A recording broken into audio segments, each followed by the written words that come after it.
जय हिंद मेरे प्यारे साथियों, मैं Ram Kumar genius coaching centre के ऑनलाइन प्लेटफॉर्म लाख पर आपका तहे दिल से स्वागत करता हूं। आज मैं गुणनखंड पर आधारित क्वेश्चन लेके आया हूं और भली भांति से आपको इज्जत से समझाऊंगा, तो आप क्लास के अंत तक बने रहिए। बगैर देरी करे क्लास में आ जाते हैं। तो सबसे पहले मैं फैक्टर के आधार पर बात कर रहा हूं, तो यहाँ पर मैं आपको बड़ा इज्जत से बताने वाला हूं, ठीक है। तो सबसे पहले अगर मैं कहूं कि पहली बात अगर ये कही जाए, पहली बात आपकी अगर ये कही जाए, ये समझ लो कि अगर कोई संख्या मैंने ले ली, यहां पर मैंने संख्या ले ली कि 90 में, चलिए मैं ले रहा हूं 90 ले रहा हूं। 90 में शून्य अंकों की संख्या बताइए। सॉरी, पहला क्वेश्चन आपका इस तरीके से ले लेता हूं, उस पर सारे कॉन्सेप्ट पर आधारित क्वेश्चन करूंगा। तो मैं कह रहा हूं कि 90 में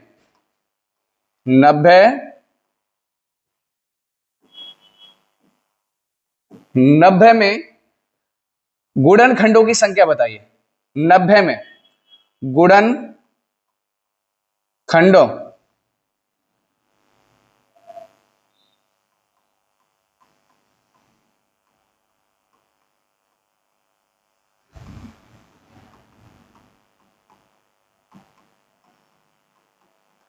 अब 90 में गुणनखंडों की संख्या बतानी है। अब जिसमें आधारित क्वेश्चन किस तरीके से आते हैं मैं पहले बात कर लेता हूं। पहला आपका कंडीशन पूछेगा कि कुल धनात्मक भी बोल सकता है, ना बोले तो कोई दिक्कत नहीं है। तो कुल धनात्मक गुणनखंडों की संख्या बताइए। कुल धनात्मक गुणनखंडों की संख्या क्या होगी? कुल धनात्मक गुणनखंडों की संख्या क्या होगी? तो अब यहां पर मैं सबसे पहले कर लेता हूं इस 90 के फैक्टर। क्या कर लेता हूं? 90 के फैक्टर कर लेता हूं। तो 90 के जैसे ही मैंने फैक्टर करे, 90 के जैसे ही मैंने फैक्टर करे तो कितने आने वाले हैं आपके?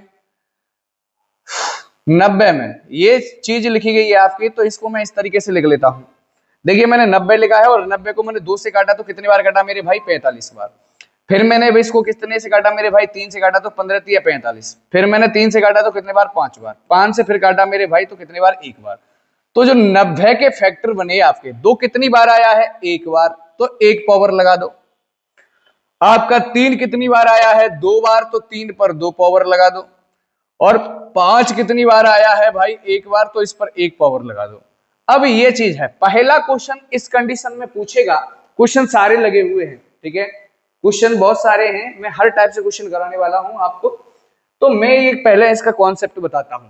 तो कुल धनात्मक गुणनखंडों की संख्या अगर पूछे तो हम करेंगे क्या मेरे भाई? जब कुल धनात्मक गुणनखंडों की संख्या पूछे तो हमने आपको ये बताया कि यानी जितने फैक्टर दिए गए हैं आपके, उन सभी फैक्टरों की जो घात बनी है, जो भी गुणनखंड है उसकी जो घात बनी है, उसमें एक जोड़ करके हम क्या कर देंगे? गुणा कर देंगे, तो कुल गुणनखंडों की संख्या निकाल लेंगे।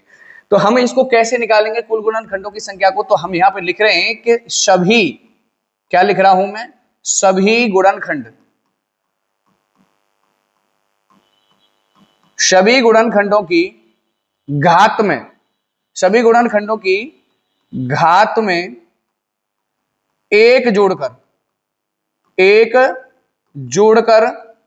सभी गुणनखंडों की घात में एक जोड़कर गुणा कर देते हैं, गुणा कर देते हैं। कब करते हैं मेरे भाई? कुल धनात्मक गुणनखंडों की संख्या जब पूछी जाए तो सभी गुणनखंडों की घात में क्या कर देंगे? हम एक जोड़ देंगे, जिस तरीके से मैं आपको यहां बताने वाला हूं। तो ये गुणनखंड इसके किए हैं, तो इसकी 2 की पावर आपकी कितनी है मेरे भाई? 2 की पावर है 1। तो 1 में 1 जोड़ूंगा मेरे भाई तो कितना हो जाएगा मेरे भाई? 2। इस 3 की घात है 2, 2 में 1 जोड़ूंगा तो कितना हो जाएगा? 3। इस 5 की पावर 1 है, 1 में 1 जोड़ूंगा तो इसका मतलब हो जाएगा 2। तो इनका सबका क्या करना है मुझे? गुणा। 3 दूनी 6, 6 दूनी कितना हो गया? 12। तो कुल गुणनखंडों की संख्या आपकी कितनी आ गई मेरे भाई? 12 आ गई। अब इसके बाद इसमें ये इस तरीके से क्वेश्चन पूछता है। दूसरा क्वेश्चन इस तरीके से पूछेगा कि कुल धनात्मक धनात्मक कुल धनात्मक सम गुणनखंडों की संख्या बताइए। कुल धनात्मक सम गुणनखंडों की संख्या पूछेगा, सम गुणनखंडों की संख्या पूछेगा, सम गुणनखंडों की भैया क्या बता दो, संख्या बता दो, ठीक है, ये चीज पूछी जाएगी। अब यहां पर मैं कहने वाला हूं कि सम में क्या करना होता है, तो मैं आपको बताने वाला हूं कि यानी जो आपका फैक्टर बना हुआ है, इसके फैक्टर बने हैं 2 की पावर 1 गुणा 3 की पावर 2 गुणा 5 की पावर 1, 90 के ये फैक्टर बने हुए हैं। तो अब मैं करूंगा क्या इसमें मेरे भाई कि देखिए मैं यहां लिख रहा हूं कि सम गुणनखंड की घात में कुछ नहीं जोड़ते। यहाँ 3 सम है क्या, नहीं, 5 सम है क्या, नहीं, आधार देखेंगे घात नहीं, 5 सम है क्या, नहीं है, 3 सम है क्या, नहीं है, 2 सम है, इसकी घात में कुछ नहीं जोड़ेंगे, बाकी अन्य की घात में एक एक जोड़ करके गुणा कर देंगे। तो सम गुणनखंड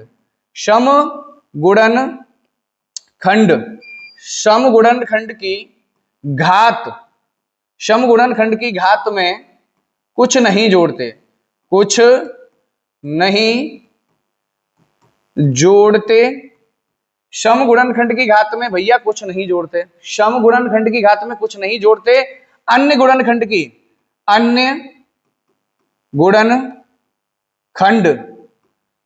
में, अन्य गुणनखंड की घात में, अन्य गुणनखंड की घात में एक जोड़कर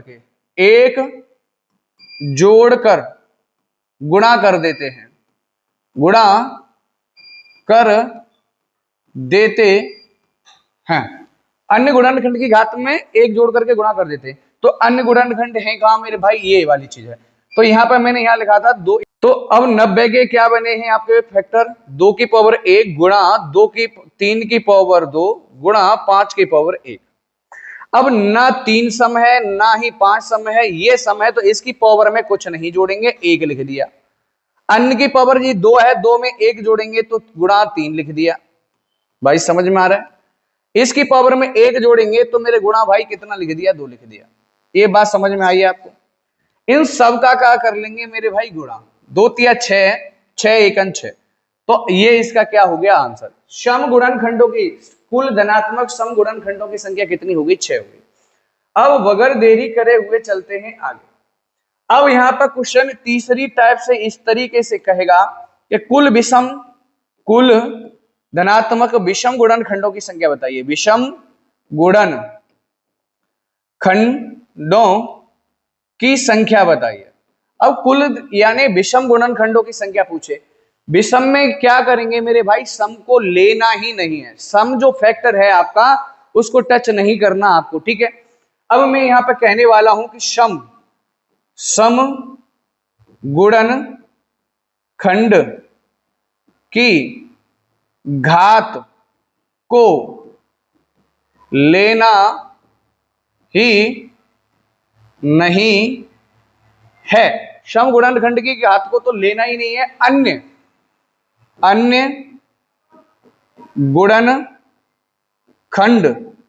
गुणनखंड की घात में एक जोड़कर, अन्य गुणनखंड की घात में एक जोड़कर गुणा करेंगे। अब मैंने ऊपर यह बताया था कि जो 90 है, 90 के फैक्टर ही है, तो ये सम गुणनखंड है, इसको तो लेना ही नहीं है, इसको तो बिल्कुल टच ही नहीं करना। तो अब ये हो गया 1 भाई, सॉरी, इस 1 को तो लेना नहीं है, 3 की पावर 2 है, 2 में 1 जोड़ूंगा तो 3 हो गया, 5 की पावर 1 है, 1 में 1 जोड़ूंगा तो मेरे भाई 2 हो गया। कैसे चल रहे, 2 तिया कितना हो गया, 6, ये भी 6 आया है। कुल गुणनखंडों की संख्या क्या है, ये। अब चौथा क्वेश्चन इसमें इस तरीके से पूछ सकता है, 1 2 3, चौथी कंडीशन में इसमें इस तरीके से पूछेगा क्वेश्चन के, क्या कहेगा कि भाई यानी कुल गुणनखंड की संख्या का योग बताओ। अब ये संख्या पूछी है कि कितने फैक्टर हैं, और जितने फैक्टर होंगे उनका क्या बताओ, योग बताओ। बस समझ में आई, योग कैसे होता है। मान लीजिए मैंने 72 ले लिया, कितना ले लिया मैंने भाई, 72, चलो 72 क्वेश्चन में है तो वही बताऊंगा। अब यहां पर ये देखो, मैंने ये 90 लिखा हुआ है, तो इसमें कह रहा है कि कुल गुणनखंडों की संख्या बताओ, कुल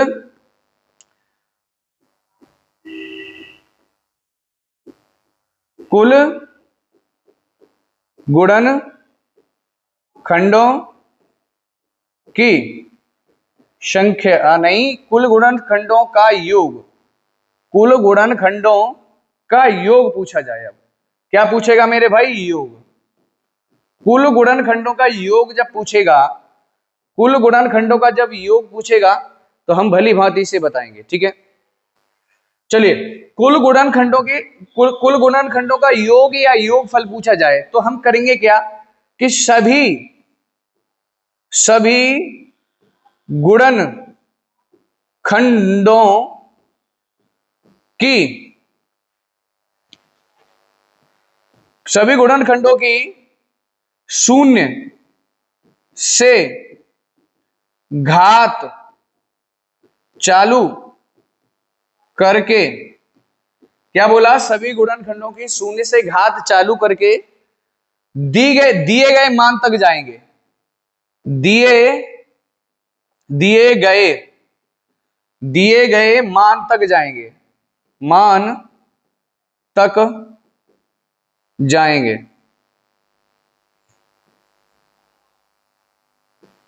तक जाएंगे।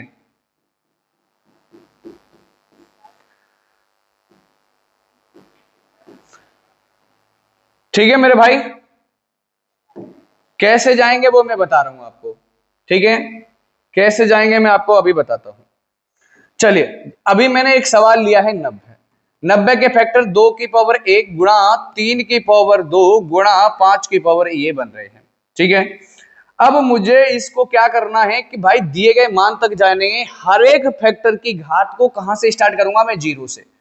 और कहां तक जाना है? दिए गए मान जितनी पावर दी गई है वहां तक जाना है। तो 2 की पावर 0 से स्टार्ट किया, 2 की पावर अब क्या आ जाएगी? 1, ये हो गया, ठीक है मेरे भाई। अब क्या करना है? अब इसको क्या करना है मेरे भाई? अब इसको क्या करना है? 3 की पावर 0 से स्टार्ट करूंगा, 3 की पावर 1 लिखूंगा, 3 की पावर बाई 2 लिखूंगा, ये हो गया। 0 से स्टार्ट करके जितनी पावर दी है वहां तक आपको जाना है। अब 5 की पावर मुझे कहां से स्टार्ट करनी है भाई? 0 से स्टार्ट करनी है, गुणा 5 की पावर 1 यही खत्म कर दूंगा।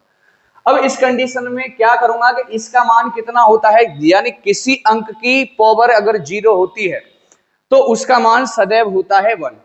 अगर किसी अंक की पावर क्या है मेरे भाई? किसी अंक की पावर है आपकी 0, तो उसका मान क्या होगा? 0 होगा, वो 1 होगा।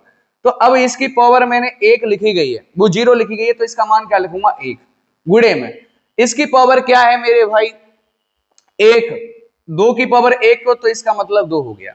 बस समझ में आई ना? अब यहां इसका मतलब क्या हो गया? समझे ना? इसका मतलब क्या हो गया? तो 1 हो गया। 3 की पावर 0, जिस अंक की पावर 0 उसका मान 1, 3 का मान 3 हो गया। अब 3 की पावर 2 जिसका मतलब वर्ग, कितना हो गया? 9 हो गया। 5 की पावर 0 तो जिसका मतलब 1, बस समझ में आ रही है। और 5 की पावर 1 तो इसका मतलब 5, ठीक है मेरे भाई। अब यहां पर इन सबको क्या कर लूं मैं? गुणा कर लूं, तो 2 एकन 2 हो जाता है ये, इधर मोहल्ले वाला, चलिए ऐसे ही कर लो, कोई दिक्कत नहीं। और ये वाला कर लो, ठीक है, फिर बाद में गुणा कर देना। 2 एकन 2 हो गया, 3 नौतिया कितना हो जाता है? ये 27, ठीक है। और ये कितना हो जाता है मेरे भाई?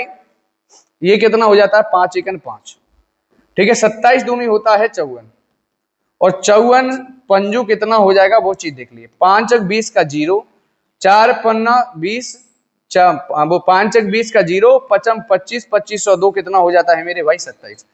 तो ये कितना आ गया? 270 आ गया। यानी कुल गुणनखंडों का योग कितना आ गया आपका? 270 आ गया। बस समझ में आई है ना? अब इसमें ये पूछा जाता है कि कुल, यानी अभाज्य की बात पूछे, अभाज्य गुणनखंडों की बात करें तो चलो मैं वही सवाल पे ही बताऊंगा। अब आ जाते हैं सवाल पे। जितने मैंने जिस टाइप से सवाल कराए हैं वो कराया है कॉन्सेप्ट, इनके सवाल फिर बाद में कॉन्सेप्ट फिर सवाल, ठीक है। अब यहाँ पे बगैर देरी करें इस सवाल को पढ़ लेते हैं। पर सवाल क्या कह रहा है मेरे भाई? सवाल कह रहा है कि 200 में कुल धनात्मक गुणनखंडों की संख्या क्या होगी। तो सबसे पहले मैं 200 के फैक्टर कर लूं। ये 200 जो लिखा हुआ है ना, इसके मैं क्या कर लूं मेरे भाई? फैक्टर कर लूं। 2 से काटा मेरे भाई 100 बार कट गया, 2 से काटा मेरे भाई 50 बार कट गया, 2 से काटा मेरे भाई 25 टाइम कट गया, 5 से काटा मेरे भाई 5 टाइम कट गया, 5 से काटा फिर मेरे भाई 1 बार कट गया। अब इसके 200 के जो मैं फैक्टर लिखूंगा, क्या लिखूंगा, दो कितनी बार आया है, 1 2 3, 2 की पावर क्या बना दूं मैं, 3 बना दूं, ये हो गया। अब 5 कितनी बार आया है मेरे भाई, 2 बार आया है, तो 5 की पावर क्या बना दूं, 2 बना दूं। ठीक है, जितनी बार आएगा उतना पावर लग जाएगा। अब यहां पर कह रहा है कि कुल धनात्मक गुणनखंडों की संख्या बताइए। तो कुल में मैंने कोई भी फैक्टर छोड़ना नहीं है, सभी फैक्टरों की घात में एक एक जोड़ करके गुणा करना है। तो इसकी पावर में एक जोड़ा तो 4, गुणा इसकी पावर में एक जोड़ा तो 3, 2 है ना, 2 में एक जोड़ेंगे तो 3 हो गया। जहां 2 की पावर 3 है, 3 में जोड़ेंगे पावर में जोड़ा तो 4 हो गए, 4 तिया कितना हो जाता है, 12। बोलूं तो B option is right answer. ठीक है, अब बात आ जाती है, इसमें पूछेगा कुल धनात्मक सम गुणनखंडों की। सम में मैंने ये कहा था कि जो सम फैक्टर होगा उसकी पावर में नहीं जोड़ना, बाकी अन्य गुणनखंडों की पावर में जोड़ के गुणा कर देंगे। दूसरा सवाल आपका ये कह रहा है, उसको भली भांति से करते हैं कि सम गुणनखंडों की, तो सम ये वाली पावर है, इसके जो फैक्टर लिखे हैं मैंने ये लिखे हैं, तो ये 2 क्या है, सम, इसकी पावर में कुछ नहीं जोड़ना, सेम की सेम लिखनी है, गुणा इसकी पावर में एक जोड़ना है, अन्य कोई भी फैक्टर है सम को अलावा उसमें आपको जोड़ना है। तो 5 की पावर 2 है, 2 में एक जोड़ूंगा तो 3, 3 तरह कितना हो जाता है, 9। दूसरे क्वेश्चन का आंसर कितना हो गया मेरे भाई, 9 हो गया। ठीक है, अगली बात आ जाती है कुल धनात्मक विषम गुणनखंडों की बात करता है। विषम में मैंने आपको मेरे भाई ये बताया कि कोई भी विषम में मैंने आपको क्या बताया कि कोई भी सम फैक्टर है उसकी पावर को बाय फैक्टर को देखना ही नहीं है कि क्या पावर है उसकी क्या नहीं, उसको तो छोड़ ही देना है। तो ये यानी 200 के फैक्टर ये बने, तो ये 2 कैसा है, सम की पावर विषम में नहीं लेनी, इसको छोड़ दो, अन्य वाले की पावर में एक जोड़ दो। इसमें अगर मैं एक जोड़ूंगा तो कितना हो जाएगा, 3, तो इसका भी आंसर 3 ही आने वाला भाई। किससे गुणा करेंगे, किसी से नहीं, ये आंसर हो गया। तो ये तीनों क्वेश्चन आपने भली भांति से कर लिए। चलिए नेक्स्ट क्वेश्चन पर चलते हैं। नेक्स्ट क्या है, ये क्या आ गया, वही आ गया। चलिए अगला क्वेश्चन कह रहे हैं, अगला क्वेश्चन ये कह रहे हैं, अगला क्वेश्चन ये है कि 500 में धनात्मक गुणनखंडों की संख्या क्या होगी। इसमें सम गुणनखंड की भी संख्या ज्ञात करनी है, विषम गुणनखंड की भी संख्या ज्ञात करनी है। तो सबसे पहले मैं 500 के क्या कर लूंगा मेरे भाई, फैक्टर। 500 के फैक्टर करूंगा तो मैं भाई 2 से काटूंगा तो कितने टाइम कटेगा मेरे भाई, 250 बार। 2 से काटूंगा तो ये 125 बार कटेगा। फिर मैं 5 से काटूंगा तो 25 बार कटेगा। फिर मैं 5 से काटूंगा तो 5 टाइम कटेगा। ये बात समझ में आ गई। फिर मैं 5 से काटूंगा तो 1 टाइम कटेगा। अब 500 के में जो फैक्टर लिखूंगा तो 2 की पावर क्या लिखूंगा, 2 कितनी बार है, 2 बार है, तो 2 की पावर मैंने 2 बना दिया, गुणा 5 कितनी बार है, 3 बार है, तो 5 की पावर मैंने बना दी 3। अब मैं कह रहा हूं कि पहला क्वेश्चन करने वाला हूं कि धनात्मक गुणनखंडों की संख्या क्या होगी। तो सभी गुणनखंड की बात कर रहा है, तो किसी की पावर नहीं छोड़नी, सबकी पावर में एक जोड़ दो। अब पहले क्वेश्चन का आंसर इससे करेंगे तो इसकी पावर में एक जोड़ा तो 3 हो गया, समझे ना बात को, गुणा अब 3 है ना, 5 की पावर 3 में एक जोड़ूंगा तो 4 हो गया, तो 4 3 आ रहा है भाई, इसका भी आंसर आ रहा है, कोई दिक्कत नहीं। अब दूसरी बात क्या कह रहा है कि सम गुणनखंडों की, सम गुणनखंड में सम की पावर में नहीं जोड़ना, बाकी अन्य में सम में जोड़ना है। ये सम है ना, दो लिखा हुआ है, ये क्या है आपका सम है, तो इसकी पावर में नहीं जोड़ना, तो ये 2 का 2 लिख दो। अन्य गुणनखंड की पावर में जोड़ना है, मैं पीछे बता के आया हूं। इसकी पावर में एक जोड़ा तो कितना हो जाता है, 4, 4 दूनी कितना कर दूं मैं भाई, 8। ये बात समझ में आ गई, 4 दूना हो गया 8। अब मैं कह रहा हूं तीसरा क्वेश्चन, विषम गुणनखंडों की संख्या इसमें बतानी है। अब विषम गुणनखंडों की जब संख्या बताऊंगा, विषम गुणनखंडों की संख्या क्या होगी। अब यहाँ पे विषम गुणनखंड में मैंने कहा है कि सम की पावर को लेना ही नहीं है कि क्या लिखा हुआ है, तो इसकी पावर में बना, यानी सम ये वाली चीज है, इसको तो मैं निगलेक्ट यानी बोलकर देख ही नहीं रहा। 5 विषम संख्या, इसकी पावर 3 है, 3 में एक जोड़ूंगा तो 3 में एक जोड़ूंगा तो आंसर आ जाएगा मेरे भाई 4। ये तीनों क्वेश्चन भली भांति से मैंने पढ़ लिए। हो सकता है कि इसमें अगर पूछा जाता चौथी कंडीशन में कि गुणनखंडों का क्या बताइए मेरे भाई, योग या योग फल बताइए। अब तो मैंने क्या कहा था कि जो पावर दी गई है 0 से स्टार्ट के होके वहीं तक जाना है जहां जिसका जितना मान है। तो अब मैं यहाँ पे जी भाई 2 दिया है, 2 की पावर क्या दी गई है, चलिए साफ कर लेता हूं थोड़ा सा।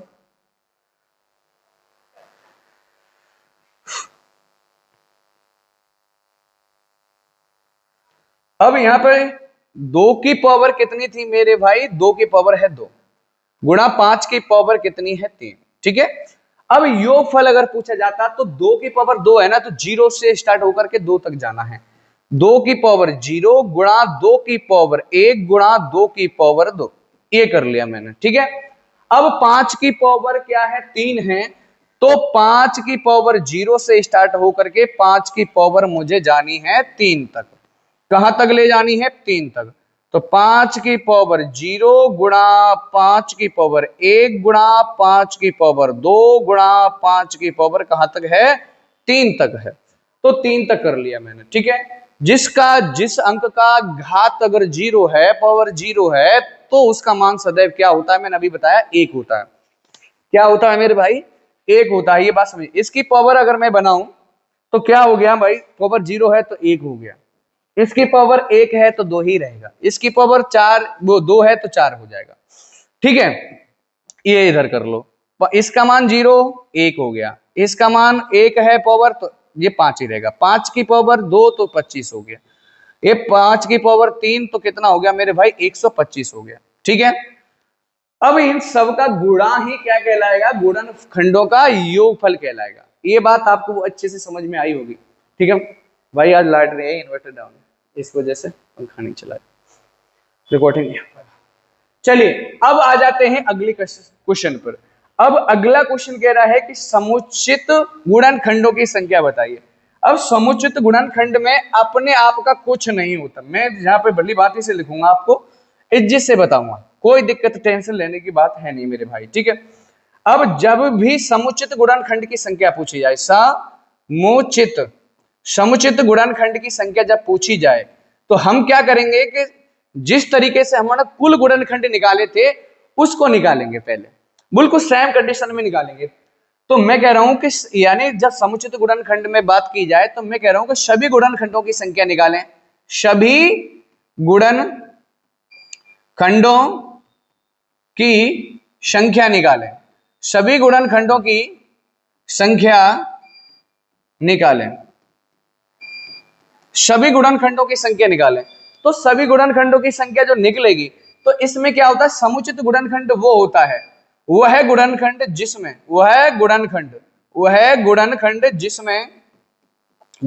क्या, वह गुणनखंड जिसमें स्वयं और एक सम्मिलित नहीं होता, सम्मिलित नहीं होता, मतलब अपना खुद नहीं होना चाहिए और एक नहीं होना चाहिए, मतलब दो फैक्टर उसमें सम्मिलित नहीं होते। तो यानी 249 में मैं जब निकालूंगा 2940 में फैक्टर, इसके फैक्टर करूंगा, 2 से इज्जत से काट दिया मैंने इसको, 2 से इज्जत से काट लो भाई, 2 से काटा 2 1 2, 2 चक 8, 2 7 14 0, 14 से 70 बार काटा, 2 से फिर काट दिया मैंने, ये 7 बार, 2 तिया 6 और 2 पन 10, फिर 5 से मैंने काट दिया इसको, तो 5 1 5, 2 बचते हैं। ठीक है, 5 चक 20 और 5 सत्ते 35। ठीक है, अब हो गया भाई, मैं इसको काट दूं मेरे भाई 7 से, 7 से इसको काटा, 7 से काटा तो 7 दूनी 14, 7 1 7, फिर 3 से काट दो तो कोई दिक्कत नहीं, पहले 3 से काटना चल गया, कोई ना, 3 से काटा तो कितने बार 7 बार, यार 7 से ही काट दो भाई, अब जहां पर 3 से क्या काट रहे हो, 7 से काट देते हैं, 7 से काटा तो 7 1 की 3 बार, 3 से काटा तो मेरे भाई 1 बार। अब यहाँ पर मैं कह रहा हूं कि इसकी जो 249 है, इसके फैक्टर क्या आए आपके, 2 कितनी बार आया है 2 बार, तो 2 की पावर मैंने 2 बना लिया। अब यहाँ पर भाई 5 के 3 कितनी बार आया है 1 बार, तो गुणा 3 की पावर 1 कर लिया। फिर ये 5 कितनी बार आया है 1 बार, तो 5 की पावर 1 कर लिया। 7 कितनी बार आया है 2 बार, तो गुणा 7 की पावर मैंने 2 कर लिया। ठीक है, अब ये कर लिया। अब मैं कह रहा हूं कि इसका क्या समुचित गुणनखंड, कुल गुणनखंडों की संख्या हम कैसे निकालते हैं, कुल गुणनखंडों की जो संख्या निकालते हैं कि सभी की पावर में जितने फैक्टर हैं उसकी पावर में एक जोड़ करके क्या देना है, आपको आंसर देना है, गुणा करना है। फिर 2 की पावर में 2 है, 2 में 1 जोड़ूंगा तो 3 हो गया। अब कुल गुणनखंड देखिए, कुल गुणनखंडों की संख्या जब निकालेंगे तो हम कैसे निकालेंगे, सबकी पावर में 1 जोड़ते जाओ, इसकी पावर में 3, इसकी पावर में 2, इसकी पावर में 1 जोड़ा तो 2, इसकी पावर में 1 जोड़ा तो 3। तो अब सब की 3 त्रिका 9, 9 दूनी 18 और 18 दूनी कितना हो गया 36। ये 36 कुल फैक्टराइजेशन आएगी। वो कह रहा है कि समुचित गुणनखंड बताइए, समुचित में एक और अपने आप खुद की संख्या फैक्टर नहीं मानी जाती। तो अपने आप की जो संख्या है फैक्टर नहीं मानी जाती, तो इसमें कितने फैक्टर रहेंगे? 2 फैक्टर रहेंगे। कितने फैक्टर रहेंगे? 2 ऐसे फैक्टर हैं, इसको घटा दूंगा तो आंसर कितना आएगा मेरे भाई? 34। बोलूं तो यानी B option, A option is right answer. A option is right answer. बात समझ में आई हो? कैसे नहीं मानी मैं आपको बताऊं खुद की। अगर कोई संख्या मैंने 12 ले ली, अब 12 ले ली, 12 के समुच्चय पे बताने, तो 12 के मैं फैक्टर करूंगा तो 1 गुणे में 2 गुणे में 3, 2 तिया 6 और 6 दूनी 12। ठीक है, ऐसे कर लो, 2 दूनी 4। ओ भाई, एक तो इसका फैक्टर ऐसे कर लो, ऐसे बताऊं मैं आपको। इसका फैक्टर एक क्या हो गया? 1 गुणे में 12, 1 गुणे में क्या हो गया? 12 है ना, 1 गुणे में क्या हो गया? 12, ये 12 आ गया। एक फैक्टर हो गया 3 गुणे में 4, 4 तिया कितना हो गया मेरे भाई? 12। ठीक है, 4 तिया कितना हो गया मेरे भाई? 12। एक ये फैक्टर हो गया, एक ये फैक्टर हो गया। एक फैक्टर हो गया आपका 6 गुणे में 2, 6 दूनी कितना हो गया मेरे भाई? 12। तो 1 2 मैंने ये और 3 फैक्टर इसके बढ़ रहे हैं। तो ये वाली जो चीज है ना, 1 2 ये बढ़ रहे हैं ना, बढ़ रहे हैं। तो अब यहां पर मैं कह रहा हूं कि ये वाला अपना 1 और ये 12 ये इसमें सम्मिलित नहीं किया जाएगा, तो इसलिए ही तो मैंने 2 अंक यानी जो गुणनखंड है वो इसमें से घटा दिए, तो आंसर हो गया आपका 34। समझ में आ गया? चलिए बगैर देरी करें नेक्स्ट क्वेश्चन पर चलते हैं। नेक्स्ट क्वेश्चन आपका क्या कह रहा है उसको देखेंगे भली भांति से। अब बात आ जाती है अभाज्य गुणनखंड की और अभाज्य योगफल की। ये समझ लो, अभाज्य गुणनखंड की और अभाज्य योगफल की बात पूछी जाएगी, तो हम किस तरीके से आंसर करेंगे। ये लिखा है देखो मेरे भाई 16, 16 की पावर लिखा है मेरे भाई 7। ठीक है, और गुणा यानी 27, 27 की पावर 26 गुणा 5 की पावर 9। तो मैं यानी फैक्टर वो होता है, फैक्टराइजेशन वो होता है कि भाई खुद अपने आप में हो, उससे ज्यादा फिर ना कटे, उसमें स्वयं स्वतंत्र हो, बाकी बाद ना कटे, वो होता है फैक्टर। अब यहां पर मैं कह रहा हूं कि 2 को पावर क्या बना दूं मेरे भाई? ये 2 की पावर 4 की पावर क्या बना दूं मेरे भाई? 7। ये बात समझ में आ रही होगी आपको। 2 की पावर मैंने यानी 4 क्या है? 16, 16 को क्या लिख सकता हूं? 16 के जैसे ही मैंने फैक्टर किए तो 2 से काटा 2 बार, वो 8 बार, 2 से काटा 4 बार, 2 से काटा 2 बार और 2 से काटा मेरे भाई 1 बार। तो 2 1 2 3 4। तो 2 की इस 16 को क्या बना सकता हूं? 2 की पावर क्या बना सकता हूं? 4। इसकी पावर है आपकी 7। ये बात समझ में आ गई होगी। गुणे में यानी इस 27 है तो 3 की पावर क्या बना सकता हूं? 3। अब इसका भी मतलब कितना हो गया? 27। इसकी पावर है 6 गुणा 5 की पावर, इसको कुछ नहीं बना सकते, 9 ही कर 9। जब इस तरीके से होता है तो आपस में क्या हो जाता है? गुणा।